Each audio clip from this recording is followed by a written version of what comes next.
എന്തിനാണ് ഇങ്ങനെ സ്വയം വേദനിക്കുന്നത്? എന്തോരം കരഞ്ഞു, ഹൃദയം ഇങ്ങനെ നിറഞ്ഞു നിൽക്കുന്ന സങ്കടമാണെന്ന് എനിക്കറിയാം. നിങ്ങൾ തീരെ പ്രതീക്ഷിക്കാത്തത് പോലെയാണ് നിങ്ങളുടെ ലൈഫ് പോയിക്കൊണ്ടിരിക്കുന്നതെന്ന് എനിക്കറിയാം. നിങ്ങളുടെ ജീവിതത്തിൽ ഇങ്ങനെയൊക്കെ ആയി തീരുമെന്നും ഒരു കാലത്ത് വമ്പൻ സന്തോഷങ്ങൾ ഇത്രയും വലിയ സങ്കടങ്ങളായി തീരുമെന്നും നിങ്ങൾ തീരെ പ്രതീക്ഷിച്ചില്ല. ഇങ്ങനെ സംഭവിച്ചു എന്ന് വെച്ചിട്ട് നിങ്ങളിങ്ങനെ സ്വയം നശിക്കുന്നത് കൊണ്ട് എന്ത് കിട്ടും? അത് നിങ്ങൾ തന്നെ ആലോചിച്ച് പറയും, എന്ത് കിട്ടും? ഇത് നമ്മളിപ്പോൾ സ്വാഭാവികമായി ഈ കഴിഞ്ഞു വന്ന ജീവിതത്തിനിടയിൽ ഇത്രയും വർഷങ്ങൾക്കിടയിൽ നിങ്ങൾ എന്തോരം അനുഭവങ്ങളിലൂടെ കടന്നുപോയ ഒരാളാണ്.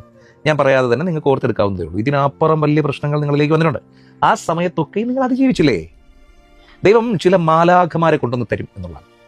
നിങ്ങൾ ഒരുപാട് സങ്കടപ്പെടുന്നു എന്ന് പ്രകൃതിക്ക് തോന്നുമ്പോൾ, നിങ്ങളുടെ ഹൃദയം വല്ലാതെ ഭാരം കാരണം വിങ്ങി നിൽക്കുന്നു എന്ന് തോന്നുമ്പോൾ, നിങ്ങളിലേക്കൊരു മാലാഖയെ കൊണ്ടുവന്നെത്തിക്കും.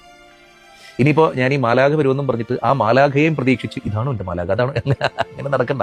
നിങ്ങൾ തീരെ പ്രതീക്ഷിക്കാത്ത ഒരാളായിരിക്കും നിങ്ങളുടെ ജീവിതത്തിലേക്ക് ആശ്വാസമായിട്ട് വരിക. അങ്ങനെ ആൾ വരും. ഏതെങ്കിലും ഒരു മാധ്യമത്തിലൂടെ പ്രകൃതി നിങ്ങളോട് കമ്മ്യൂണിക്കേറ്റ് ചെയ്യുക തന്നെ ചെയ്യും, നിങ്ങളെ ആശ്വസിപ്പിക്കും, നിങ്ങളെ അങ്ങേയറ്റം ഈ പറഞ്ഞ പോലെ വീണ്ടും പഴയ നിങ്ങളുടെ സ്വാഭാവിക ജീവിതത്തിലേക്ക് കൊണ്ടുവരിക തന്നെ ചെയ്യും. ചിന്തയുണ്ടല്ലോ, എല്ലാം അവസാനിപ്പിച്ച് കളഞ്ഞാലോ എന്നുള്ള ചിന്ത, ആ ചിന്തയാണ് ഇതിനകത്ത്. അങ്ങനത്തെ ഒരു ചിന്ത വന്നു കഴിഞ്ഞാൽ നിങ്ങൾ അപ്പം മനസ്സിലാക്കണം, ഇവിടം കൊണ്ട് തീരല്ല. ആത്മഹത്യ ഒന്നിനും ഒരു പരിഹാരമല്ല. അത് നിങ്ങളുടെ തലമുറകളോളം വരാനിരിക്കുന്ന നിങ്ങളുടെ ഇപ്പോൾ ജീവനോടെയുള്ള നിങ്ങളുടെ കുടുംബാംഗങ്ങൾ, മാതാപിതാക്കൾ, അതല്ലെങ്കിൽ നിങ്ങളുടെ കൂടെയുള്ളവർ, നിങ്ങളുടെ കുഞ്ഞുങ്ങൾ, അതല്ലെങ്കിൽ നിങ്ങളുടെ തന്നെ പാർട്ണർ, ഒക്കെ അവരുടെ ലൈഫ് കംപ്ലീറ്റ് പോകുന്നൊരു പരിപാടിയാണ് ഈ ആത്മഹത്യ. അതുകൊണ്ട് തന്നെ ആത്മഹത്യ ഒന്നിനും ഒരു പരിഹാരമല്ല. പകരം ജീവിച്ച് നമ്മൾ കാണിച്ചു കൊടുക്കണം, നമുക്ക് തിരിച്ചു വരാനാകും എന്ന് നമ്മളെ തന്നെ ബോധിപ്പിക്കണം. നമ്മളെ കൊണ്ട് പറ്റും. ഇതിന് മുമ്പും ഇതിനേക്കാൾ വലിയ പ്രശ്നങ്ങളിലൂടെ നിങ്ങൾ കടന്നുപോയെന്നേ. നിങ്ങൾ അവിടുന്ന് ചുമ്മാ കയറി വന്നില്ലേ? അതുപോലെ ഇത്തവണയും നിങ്ങൾക്ക് പറ്റും. ഒരു വട്ടം കൂടി ജീവിതത്തിൽ നമുക്കൊന്ന് ശ്രമിക്കാന്നേ. ചിരിച്ചുകൊണ്ട്, മനോഹരമായി ചിരിച്ചുകൊണ്ട് ഈ അനുഭവങ്ങൾ നമുക്ക് നേരിടാൻ ശ്രമിക്കാം. അങ്ങനെ ശ്രമിക്കുമോ? സന്തോഷമായിട്ടിരിക്കുമോ? സന്തോഷമായിട്ടിരിക്കണം.